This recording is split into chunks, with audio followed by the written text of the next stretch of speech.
France Culture célèbre la science avec une journée spéciale consacrée au thème suivant: ce que le Covid fait à la science. On va tenter de comprendre les relations étroites qui existent entre la santé humaine, animale et environnementale. Et pour en parler, je suis en compagnie de Marilène Patoumatis. Bonjour. Vous Bonjour. êtes préhistorienne, directrice de recherche au CNRS, rattachée au Muséum d'histoire naturelle, et vous venez de publier L'homme préhistorique est aussi une femme aux éditions Alary. À côté de vous, Bruno David. Bonjour, vous êtes président du Muséum d'histoire naturelle et on peut vous entendre tous les matins ou tous les soirs sur France Culture à 6h05 et à 23h55 pour présenter à chaque fois un animal. Moi, j'ai entendu par exemple parler du dauphin mélomane, de l'oursin mou ou de l'ornithorynque un peu étrange. Mais alors surtout, il y a un animal qui est devenu une star, c'est le pangolin, Bruno David.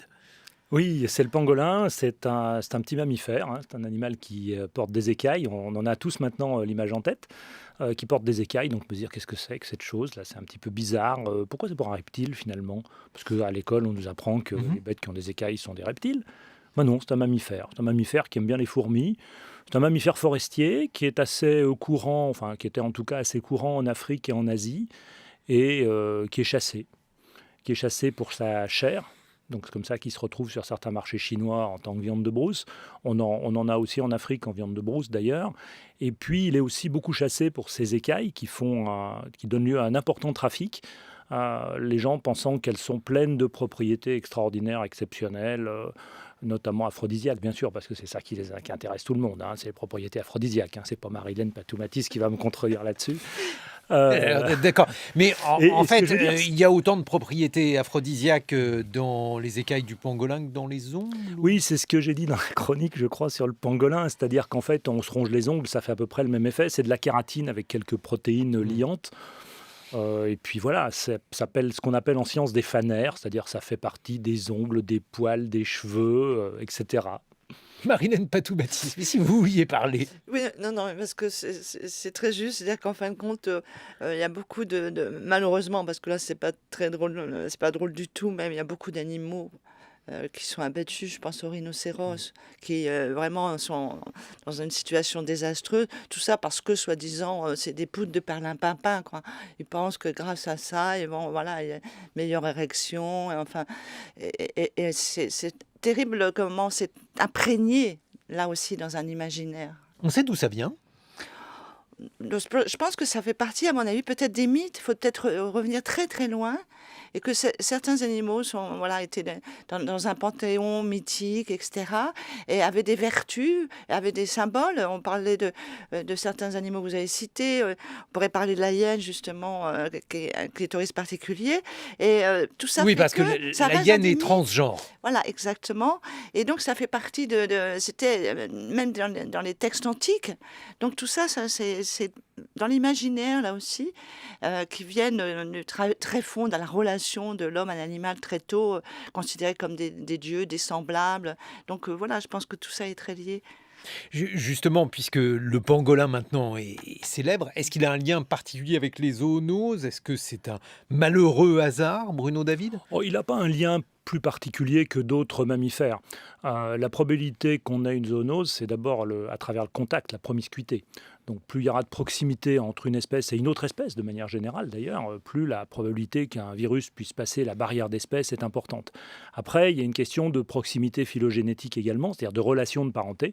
Plus on est proche parent, nous-mêmes, Homo sapiens, avec un autre animal, plus la probabilité finalement que son virus soit adapté à nous, puisse s'adapter facilement à nous, est importante. Donc c'est autour de ça qu'il faut voir les choses. Donc le pangolin, pas plus que les autres. Les chauves-souris, on accuse souvent la chauve-souris. Il y a 4000 espèces de chauves-souris sur un peu plus environ 7000 espèces de mammifères. Donc la probabilité qu'un virus vienne d'une chauve-souris, simplement statistiquement, elle est importante. Mais le système immunitaire de la chauve-souris est particulier. Alors c'est un système un petit peu particulier qui tient aussi au fait que les chauves-souris ont un vol battu. Elles battent des ailes pour se tenir en l'air et ça dépense énormément d'énergie. Elles montent en température. Elles ont une température corporelle qui peut, alors qu'elles ne sont pas malades, atteindre jusqu'à 40-41 degrés. Mhm. Donc elles ont des virus qui sont adaptés à ce genre de température, ce qui fait que quand elles nous transmettent un virus, qu'un virus de chauve-souris s'adapte à nous, ce sont souvent des virus qui sont assez résistants aux montées en température, donc ça peut être un peu embêtant pour nous, pour lutter contre. Marilène Patou-Mathis, on est inquiet en général des zoonoses et des virus en ce moment, on est sensibilisé, et on est également inquiet de ces virus qui pourraient nous venir de la préhistoire que vous connaissez bien. Oui, tout à fait. C'est-à-dire que là, j'étais en train de repenser à des contes, des légendes qu'on croyait, des légendes, notamment en Sibérie, les peuples sibériens, lorsqu'il y avait des mammouths bon, qui réapparaissaient parce que le permafrost fondait, etc. Il y avait beaucoup de ces peuples qui disaient il faut absolument pas s'approcher et tout ça, c'est un animal mythique et tout, dangereux, parce que mythique, mais en réalité, on peut s'interroger sur le fait que s'il y a eu des morts, parce qu'il y avait des morts lorsqu'ils s'approchaient, est-ce que c'est pas justement parce que certains virus étaient libérés et on sait maintenant que la fonte accélérée du permafrost, surtout de plus en plus en profondeur, fait qu'il y a des virus qui ressortent, des virus qui peuvent avoir 40, 50, 60 000 ans, voire plus. Et même, surtout, en ce moment, il y a un gros travail sur les mégavirus. Et là, pour nous, c'est extrêmement dangereux parce que pour l'instant, il n'y a pas, justement, on ne les connaît pas bien. Voilà, ça ne fait pas partie des familles parce que les Covid, on les connaît. Enfin, c'est une famille qu'on connaît, mais là, on ne connaît pas bien. Donc, il y a un vrai danger. Mais Est-ce qu'ils sont analysés? Voilà, ils sont en train de... C'est-à-dire que là, bon, je ne suis pas spécialiste des virus, mais il y a un gros travail justement fait sur ça. Et je pense que c'est très intéressant, peut-être là, de revenir aussi sur... je ne veux pas avoir une obsession sur mes mammouths, mais de revenir sur les mammouths, parce que je pense que là, il y avait vraiment aussi, à mon avis, des pathologies, des maladies qui viennent peut-être de ces mammouths, qui étaient peut-être porteurs de virus, qui ont contaminé. Donc, il y a toute une recherche à faire dans cette direction. Bruno David? Oui, je voulais simplement dire aussi, si on remonte à la préhistoire, qu'à l'époque néolithique, bien sûr, il y a l'élevage. Donc il y a une promiscuité qui va se développer entre les hommes et certains animaux, et qu'il y a un certain nombre de zoonoses qui sont passées chez l'homme à ce moment-là, à travers l'élevage, simplement, parce qu'on favorisait les contacts. Et il ne faut jamais oublier que les virus sont extraordinairement adaptables. Ils mutent sans arrêt, ils bougent sans arrêt. C'est le stade ultime du parasitisme, le virus, puisque le virus a besoin de la mécanique cellulaire d'un autre organisme pour pouvoir se reproduire lui-même. Donc c'est à la limite de la définition du vivant. Alors les premiers virus, ils s'attaquaient d'abord à des bactéries, donc ils rentrent dans la bactérie, ils utilisent la mécanique cellulaire de la bactérie, ils se multiplient, ils font exploser la bactérie. Après, quand ils sont face à un animal multicellulaire, comme nous, ils font pareil dans nos cellules. Donc, ils utilisent nos cellules pour se multiplier et ils ont un système extrêmement efficace. Marilène Patou-Mathis, lorsqu'on évoque la préhistoire, on se demande de quoi mouraient nos ancêtres. Est-ce que vous qui avez étudié cette période particulièrement, vous publiez L'homme préhistorique est aussi une femme, est-ce que l'on sait par exemple si nos ancêtres étaient victimes d'épidémies? Alors justement, la différence... ce que dit Bruno David du néolithique, au paléolithique, on n'a pas de sépulture ou de nécropole qui montrerait que d'un seul coup, il y a tout un clan, tout un groupe qui serait décédé d'une épidémie. Elles apparaissent quand, les sépultures? Alors les sépultures, on a des sépultures à partir à peu près de 100 000 ans au Proche-Orient. Chez nous, c'est en Europe et notamment en France, un peu plus tard, c'est 45, 50 000 ans, 60 000 ans. Donc ça apparaît là-bas. Mais ce qui est intéressant de voir, c'est que en fin de compte, on n'a pas ce qu'on a plus tard au néolithique, parce que justement la proximité des animaux, on n'a pas vraiment vraiment de population tuée par une épidémie. Par contre, on a déjà, parce qu'il y a des spécialistes, des collègues paléanthropologues qui font de la pathologie, la paléopathologie, et on a déjà mis en évidence qu'il y avait quelques cancers, qu'il y avait quelques problèmes d'inflammation, etc., des choses de ce type, mais il n'y a pas pour l'instant, en tout cas pour le paléolithique, pour les périodes très anciennes, c'est-à-dire jusqu'à peu près 10 000 ans, on n'a pas de traces d'épidémie. Mais il faut bien savoir aussi que y a pas, même si on a de plus en plus de squelettes, de plus en plus de restes humains, on n'a pas non plus des grandes populations comme on va avoir au néolithique. Donc il est possible aussi, si vous voulez, qu'il y ait eu des virus ou même des pathologies très importantes qui ont exterminé un groupe. mais on n'a pas la trace, c'est en plein air. Mais en tout cas, si on prend vraiment ce qu'on connaît, pour l'instant, on n'a pas du tout de preuve de ça. On Pour le mourrait à quel paléolithique. âge? Mais il n'y a pas la même promiscuité non plus, hein, donc c'est peut-être ça aussi qui change, hein, On avec mourrait ces à quel animaux. âge, Marilène Patoumatis? Alors ça dépend, si vous êtes un homme, vous avez plus de chance, parce qu'en moyenne, vous pouvez vivre jusqu'à peu près 50 ans, 55 ans. Les femmes, on a très peu de squelettes, que ce soit les néandertaliennes, que je connais particulièrement, ou les sapiens, c'est plutôt vers 36-40, c'est le maximum. Et on a plus de chance en étant homme parce qu'on a des représentations des hommes et des femmes à cette époque. Lorsqu'on était enfant, on nous enseignait ça dans les livres. Je vous vois sourire, Marilène Patoumatis, parce que votre livre est spécifiquement attaché à déconstruire ces représentations des genres et de la répartition des rôles à la préhistoire. Non, je pense que là, c'est lié tout simplement à la maternité, aux grossesses et surtout à l'accouchement. C'est-à-dire que non seulement il y avait une mortalité infantile importante, mais ça qu'on a connu dans les périodes historiques, mais il faut bien voir aussi que au moment de l'accouchement, il y avait quand même, à mon avis, pas mal de décès. C'est pour ça qu'il y a peu de femmes qui dépassent cet âge-là. Mais sinon, si vous voulez, il y a cet imaginaire. Là aussi, on parlait tout à l'heure par rapport aux animaux et alors, valeur donnée ou symbole donné à certaines espèces. Là, c'est la même chose, c'est-à-dire qu'il y a un imaginaire où on a une vision pour prendre une image que tout le monde va comprendre. Bon, la femme, elle est Hein. dans la grotte, elle est là pour élever ses enfants et pour balayer la grotte. Voilà, c'est l'image quand même qu'il faudrait peut-être déconstruire, parce qu'il y a une participation extrêmement importante des femmes, on y reviendra.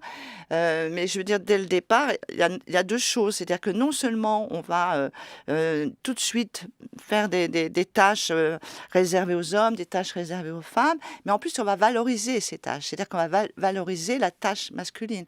Supposons que ça soit vrai, que les femmes soient spécialement dans la cueillette, etc., et ces tâches et tout, on a valorisé la chasse par rapport à cette cueillette. C'est-à-dire qu'il y a une espèce de double peine. Non seulement on, sans le savoir, on va dire que les femmes font telle ou telle activité, mais c'est des activités considérées comme moins nobles, comme subalternes, etc. Donc c'est ça qui est intéressant de voir dans la vision de cet imaginaire de la préhistoire. La répartition des genres, d'ailleurs, Bruno David, dans les espèces que tout à l'heure on a évoqué, la hyène, il faut que vous nous expliquiez ce qu'elle a, cette hyène de particulier. Alors c'est un petit peu compliqué la hyène, je vous renvoie à ma chronique, mais manifestement vous l'avez écoutée.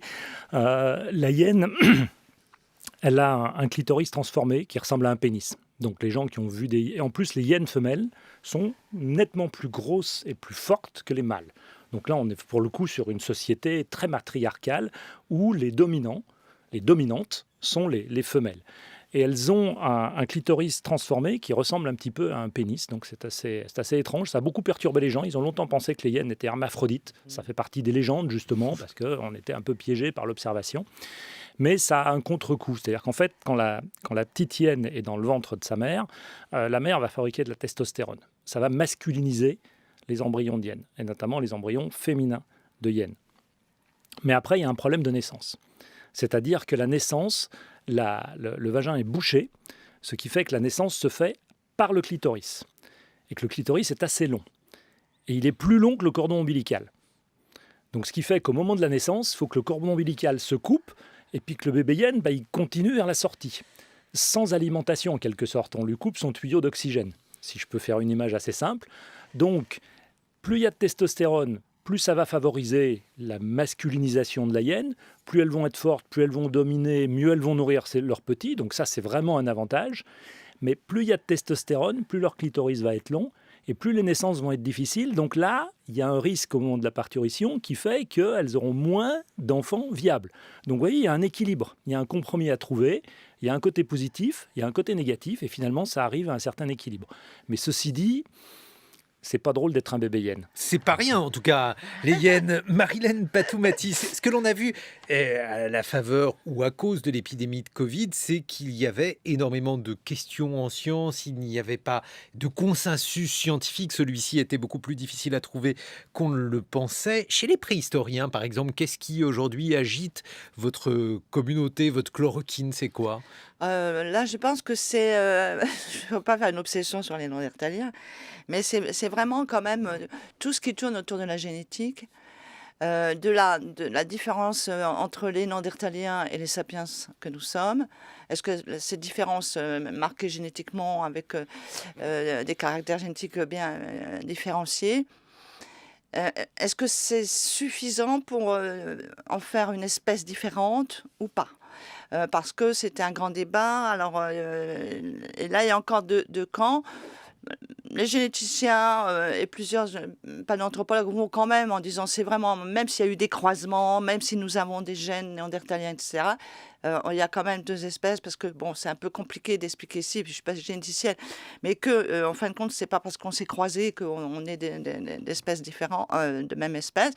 Donc voilà, c'est vraiment ça qui agite, avec en plus le troisième type qui est arrivé, c'est les Denisoviens, qu'on connaît essentiellement par la génétique. On a quasiment, moi je ne sais pas le comportement des Denisoviens. On a un site, on a quelques os fossiles, donc on les copains. Donc ça tourne autour de ça. C'est parce qu'ils ont été à un moment donné ensemble.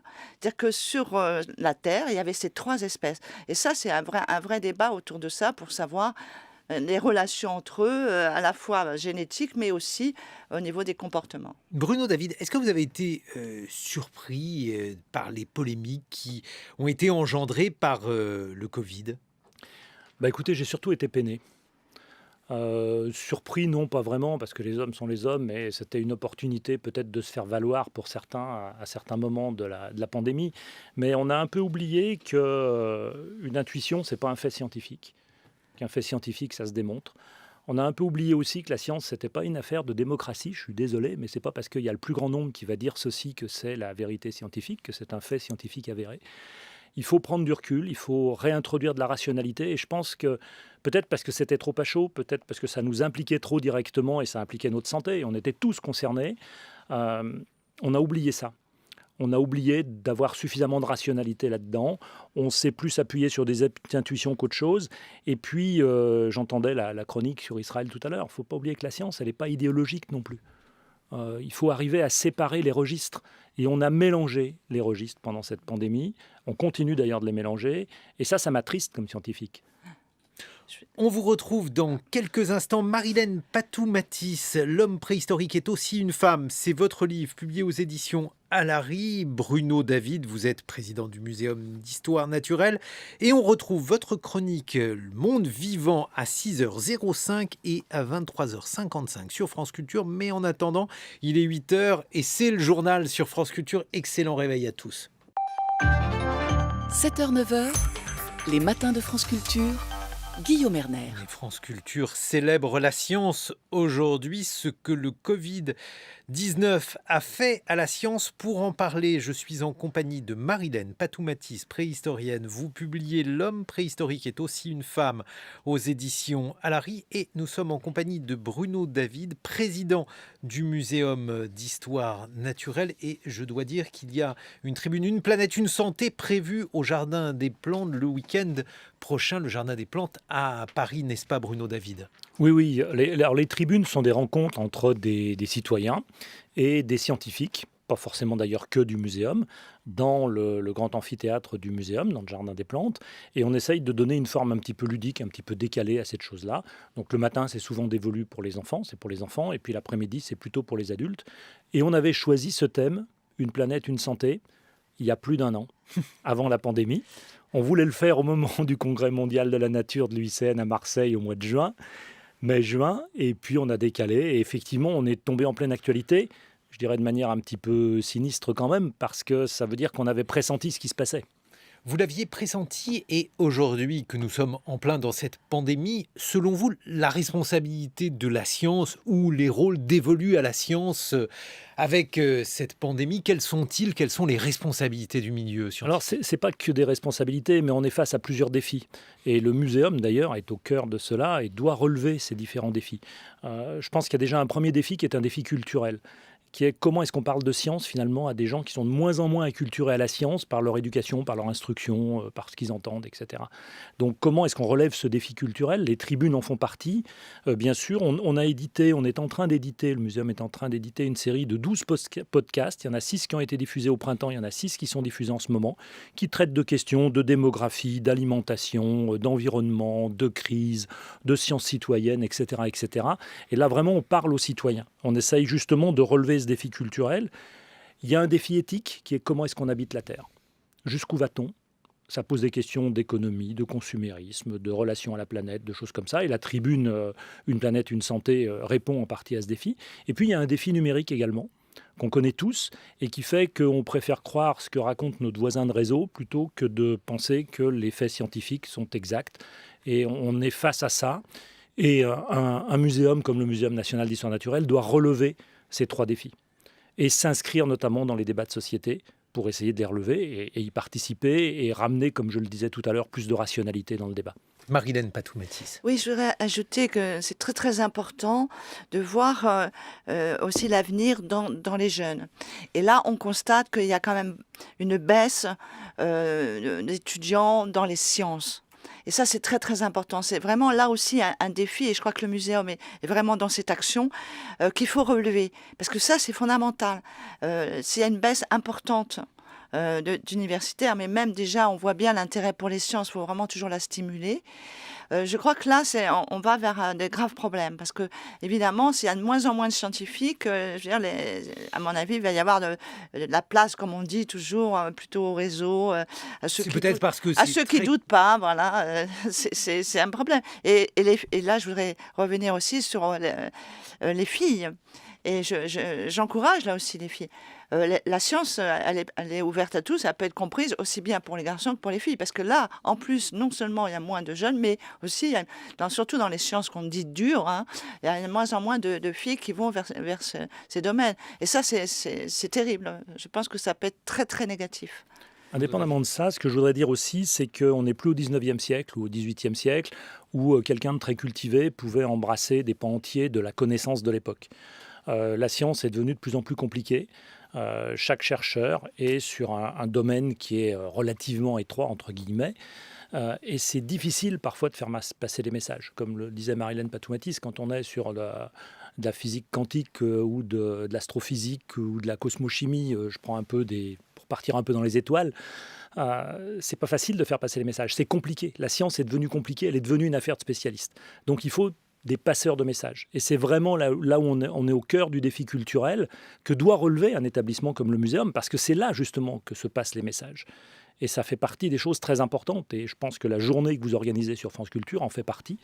Et je suis ravi d'ailleurs que je puisse avoir aussi une chronique quotidienne sur France Culture. Oui, parce qu'il faut rappeler Avec que vous d'autres, avez une chronique Le Monde Vivant à 6h05. Je fais ma promotion, vous voyez. 3h55. Il y a quand même aussi une autre hypothèse, Marilène Patou-Mathis. Vous dites qu'il y a de moins en moins de vocations. Il y a de moins en moins de vocations parce que il y a aussi de moins en moins de certitude d'avoir des postes, non ? Ah oui, bien sûr. C'est un des problèmes. Ça commence même avant. C'est-à-dire que, vous savez, maintenant, pour faire des thèses, il faut des allocations. Et c'est très, très difficile. Il y a beaucoup, beaucoup d'étudiants et pas assez d'allocations. Il n'y a pas, à mon avis, même dans la recherche, elle n'est pas tellement encouragée. Il n'y a pas beaucoup même d'émissions, etc. On a supprimé beaucoup d'émissions de sciences, que ce soit à la télévision, chercher maintenant. Voilà, je Sur pense France que Culture, il y en a beaucoup, heureusement. comme vous le savez. Non, mais je veux dire, oui, mais malheureusement, c'est pas suffisant. Enfin, il n'y en a pas assez. Et ce qui est très important, c'est qu'il faut trouver un équilibre entre le fait que les chercheurs, et c'est vraiment notre vocation aussi, il y a le doute, mais il y a aussi quand même ne pas tomber dans ce travers on peut entendre à un moment donné en disant oui, mais en fin de compte, ils ne savent rien, donc on peut tout dire. C'est pas vrai. Il y a quand même des bases, il y a quand même des choses que l'on sait, il y a quand même des choses qui sont montrées, il y a de l'expérimentation, il y a un vrai travail et il y a des choses que l'on sait. Et c'est vrai que c'est important de douter, mais ne pas, là aussi, effacer complètement en disant oui, mais parce que c'est ça qu'on entend. Je veux dire, avec le Covid, c'est ça ça qu'on a entendu. Mais de toute façon, ils ne savent pas, ils ne sont pas d'accord entre eux. Donc, qui a raison, qui est tort, nous, on ne peut pas le dire. Donc, chacun, il va de son hypothèse. Mais c'est Bruno, David, c'est quand même étonnant de voir, par exemple, pour le néophyte, que nos connaissances sur les pandémies, elles sont relatives, limitées, qu'il y a beaucoup de choses que nous ignorons. Ah oui, simplement parce que le vivant, c'est complexe. Il faut quand même l'admettre. Il faut admettre qu'on ne sait pas tant de choses que ça. D'abord, on connaît assez mal la biodiversité qui peuple la Terre. On en connaît à peu près 20%, hein, quand même. Ça veut dire 80%, on ne sait pas trop ce que c'est. Donc, il faut admettre aussi cette ignorance. Je donne souvent l'exemple de... Je vais faire de la publicité là aussi pour l'expédition Tara Océan. Vous voyez, ce n'est pas pour le muséum. Qui a fait une circumnavigation, qui a fait le tour du monde dans sa première navigation il y a une dizaine d'années, et qui a ramassé de l'eau à différentes profondeurs, et puis qui a fait ce qu'on appelle de la métagénomique sur l'eau qu'ils avaient récupérée, c'est-à-dire qu'ils ont regardé combien il y avait de micro-espèces minuscules présentes dans les seaux d'eau, entre guillemets, qu'ils avaient récupérés. Ils ont découvert plus de 150 000 nouvelles espèces d'organismes relativement complexes. On ne savait même pas qu'ils existaient il y a 10 ans. C'est gigantesque. Il faut savoir qu'on connaît à peu près 400 000 espèces dans l'océan. Hein. Donc 150 000 de plus, vous voyez ce que ça représente. Ça veut dire quoi, ça ? Ça nous donne une mesure de notre ignorance. Ça veut dire qu'on ne savait pas comment fonctionnait l'océan. C'est ça que ça nous dit. Et donc, il faut rester modeste, il faut rester prudent. La science, elle avance effectivement, comme le disait Marilène Patou-Baptiste, avec le doute. La force de la science et sa faiblesse aussi, c'est qu'elle est réfutable. C'est qu'elle avance de cette manière-là. C'est sûr qu'une croyance ou une opinion, c'est facile. Je vous dis, bon, bah, ça, c'est rouge ou c'est vert, je l'affirme, et je ne le démontre pas. La science, elle avance avec le doute. C'est justement, c'est pas une opinion, c'est pas une intuition. Des fois, il y a des intuitions géniales qui ne sont pas démontrées, qui sont démontrées plus tard. Je pense à la dérive des continents de Wegener, 1912, il dit les continents bougent, personne ne le croit, on n'a pas de preuves. Et puis les faits arrivent ensuite, et la science change, la science évolue. C'est sa force, c'est aussi sa faiblesse, il faut l'accepter comme ça, mais pour moi, c'est avant tout sa force. Alors la science, elle soulève beaucoup de questions, Marilène Patou-Matisse. Il y a des questions aussi qu'on se pose à la machine à café avec la Covid. Par exemple, à France Culture, ma camarade Caroline Brouet se demande pourquoi les descendants de Néandertal sont plus gravement touchés par la Covid-19. Oui, alors ça, c'est vrai que les Néandertaliens, c'est un peu les boucs émissaires. C'est-à-dire qu'à chaque fois, c'est eux qui ont apporté la schizophrénie, etc. Enfin, bon, on entend tout. Alors maintenant, évidemment, après avoir été du bon côté en disant c'est eux qui donnent, par exemple, une résistance face au changement climatique. Mais maintenant, rappelez-nous qui sont les Néandertaliens et pourquoi, pour vous, parce que ça paraît évident, oui, pourquoi ils sont les boucs émissaires. Non, parce que voilà, les Néandertaliens, on va dire qu'ils apparaissent à peu près en tant qu'espèce vers 350-400 000 ans en Europe. Certains vont aller au Proche-Orient, et puis leur disparition en tout cas, civilisation néandertalienne, à peu près 35 000 ans. Donc, vous voyez, c'est une grande période, ils vivent essentiellement en Europe, et les derniers néandertaliens vont être en même temps en Europe avec les sapiens. Et ces Néandertaliens se sont croisés au Proche-Orient avec nous, avec nos ancêtres, les sapiens. Donc voilà, c'est une population comme ça très intéressante et qui a toujours eu, dès le départ, si vous voulez, elle a été considérée comme inférieure parce qu'elle a été trouvé tôt, 1856, c'est avant 59, aurait dit Lapalisse, c'est-à-dire avant la théorie de l'évolution. Donc il a été considéré avec son crâne tout à fait différent du nôtre, comme un débile, un crétin des Alpes, enfin bref. Et après, il a été mis dans le côté inférieur, parce que vous savez, c'est une période au 19e siècle qu'on aime bien hiérarchiser. Il y a les inférieurs, les supérieurs. Mais là, c'est pour les fossiles, c'est pareil. Donc, il a été très longtemps considéré comme ça. Après, maintenant, bien sûr, ça s'est arrangé à partir du milieu du XXe siècle. Mais ça a été très, très long. Et ce qui est intéressant de voir, c'est que dès qu'il y a des choses qui sont un peu négatives, on a tendance à lui mettre ça sur le dos, si j'ose dire. Mais ce qui est important de voir là, c'est que la génétique a beaucoup d'emprise en ce moment dans nos recherches en préhistoire. Et on peut s'interroger, si vous voulez, sur le fait qu'on aille chercher la fonction dans des allèles ou de gènes néandertaliens. Allèles, rappelez-nous. Oui, c'est ce qui compose les gènes. Mais ce qui est important, c'est de voir que les fonctions de ces gènes ne sont pas toujours extrêmement connues, que le génome néandertalien, c'est une chimère, c'est-à-dire qu'on a pris différents individus, différents squelettes. Mais surtout, ce que je voulais dire par rapport à ça, moi, je veux bien l'entendre, mais prenons par exemple les Indiens en Inde, là, qui sont extrêmement touchés. Il y a une mortalité très, très, très élevée et eux n'ont pas du tout de gènes néandertaliens. Prenons la Seine-Saint-Denis, je parlais exprès, sachant que j'allais venir, avec les médecins de Seine-Saint-Denis, par exemple, où là, ils ont beaucoup d'Africains, et qui sont très malades. Enfin, qui ont le Covid aussi. Donc, si vous voulez, je veux bien que on dise, parce qu'en Afrique, c'est moins touché, etc., c'est parce qu'ils n'ont pas de gènes néandertaliens, puisque les croisements se sont passés au Proche-Orient et on pense, enfin, on a la preuve maintenant que c'est essentiellement les Eurasiatiques, donc qui ont des gènes typiquement néandertaliens et pas les Africains, par exemple. Et donc, on dit, en Afrique, ils sont moins touchés, c'est parce qu'ils n'ont pas de gènes néandertaliens. Je pense que là aussi, il faut être, à mon avis, être plus réservé et dire que peut-être, dans certains cas, mais de dire, hop, c'est à faute à Néandertal si nous avons le Covid, c'est quand même un peu... D'ailleurs, je vous exagéré. renvoie aux idées claires du jour, le podcast et la vidéo à retrouver sur le site de France Culture qui traite de ce sujet. Voilà, c'est un sujet qui est vraiment au cœur de notre actualité à France Culture. Bruno, David, lorsque vous évoquiez la manière dont le Covid avait modifié la science, modifié son regard, on voit qu'il y a aujourd'hui beaucoup de dissensus dans la communauté scientifique. Par exemple, dans votre domaine, quelles sont aujourd'hui les choses qui sont les plus débattues? Quels sont les sujets qui sont véritablement des points de crispation? Dans mon domaine, il n'y a pas de point de crispation majeur, ou alors je vais parler du changement climatique, mais là c'est un petit peu derrière nous. C'est plus vraiment un point. C'est plus vraiment un sujet. Je veux dire, vu l'été qu'on a passé, les inondations qu'on a en ce moment, je pense que c'est vrai. Enfin, les gens voient bien et on le constate tous les jours. Donc c'est pas vraiment un sujet de débat à proprement parler. Sur l'environnement et les sciences de l'environnement en général et sur la biodiversité, le sujet, c'est de savoir quelle est l'ampleur finalement de la crise actuelle. Est-ce que c'est grave, docteur? Est-ce que c'est pas grave?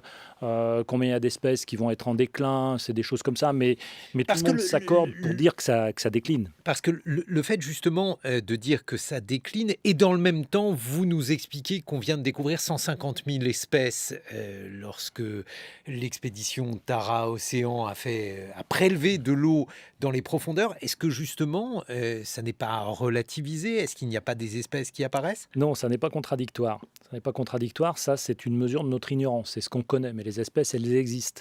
Et puis par ailleurs, on voit très bien des déclins de population. C'est-à-dire que ce n'est pas forcément des extinctions, mais on voit très bien de forts déclins de population. On peut parler des oiseaux, des insectes, etc., des mammifères, des amphibiens.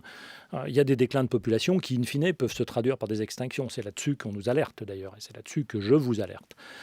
Donc c'est sur ça que il y a ça aussi porte des vraiment. proliférations, par exemple les sangliers. Vous en parliez ce matin à 6h05 avec de plus en plus de sangliers quand même. C'est-à-dire que les cochons, parce que c'est la même espèce, c'est la même espèce même si on leur a donné des noms latins différents, en fait, ils peuvent se reproduire entre eux. Donc il y a pas de, c'est resté la même espèce entre le porc domestique et le sanglier.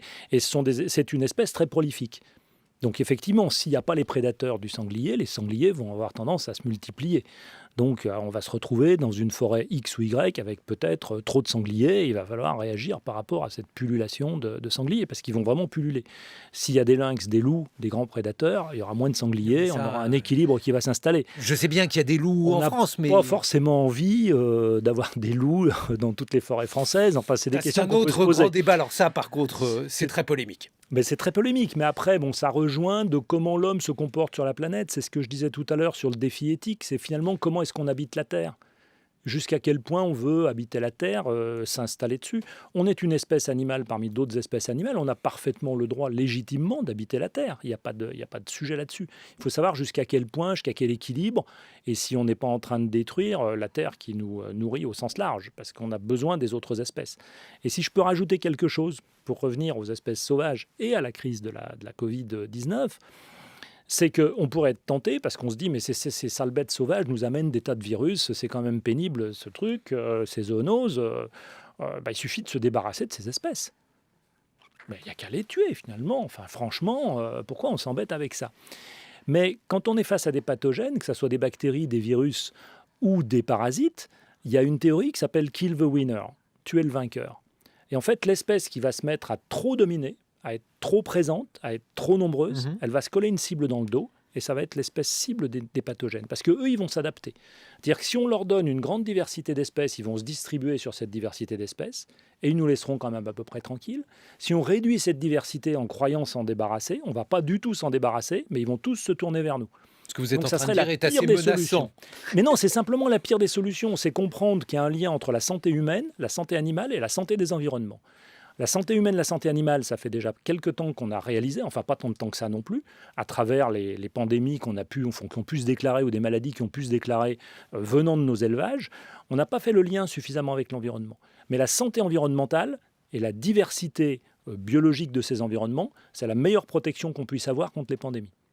Justement, parmi les découvertes que l'on fait, Marilène Patou-Mathis, vous qui publiez un ouvrage consacré à l'invisibilisation des femmes pendant la préhistoire, parce qu'il faut quand même parler des théories qui sont aujourd'hui discutées. Il y a par exemple une théorie, alors moi je l'avais connue sous le nom de théorie du steak. Les femmes sont plus petites que les hommes, parce que à des temps reculés, on leur donnait moins à manger. Que sait-on aujourd'hui sur cela? Est-ce que... Alors justement, Pas chez les hyènes. Hein.